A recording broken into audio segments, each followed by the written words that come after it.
এই যে এটি হলো আমাদের ঐতিহাসিক আন্দামানের সেলুলার জেল।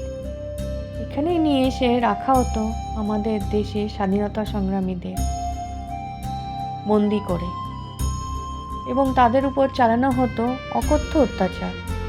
তাদের মনোবল ভাঙার চেষ্টা করা হতো। দেখো, এই যে এখানে ওনাদেরকে দিয়ে নারকেল থেকে নারকেলের তেল বার করানো হতো। প্রথমে নারকেলের খোসা ছাড়িয়ে তারপর সেখান থেকে নারকেলের তেল বের করতে হতো। নারকেলের খোসা থেকে দড়িও তৈরি করতে হতো। এই নারকেলের তেল আর খোসা থেকে দড়ি তৈরি করতে গিয়ে ওনাদের হাতের নখ ও হাতের চামড়ায় ঘা হয়ে যেত।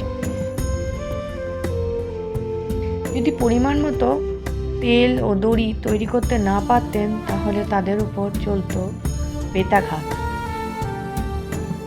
আরও নানা রকম টর্চার তাদের উপর চলত। হাতে পায়ে শিকল পরিয়ে ওনাদেরকে রাখা হতো। দেখে মনটা খুব খারাপই হয়ে গেল। এত কষ্ট ওনারা সহ্য করেছেন, এত সংগ্রাম করেছেন, তাই আজকে আমরা এই দিনটা দেখতে পাচ্ছি। এই দেখো, এই সেলে বীর সাভারকরকে রাখা হয়েছিল। তিনি ছিলেন এই 10x9 একটি ছোট্ট ঘরে। একটা ছোট জানালা দিয়ে আলো ঢুকত, আর ছিল একটা লোহার বাটি আর কম্বল।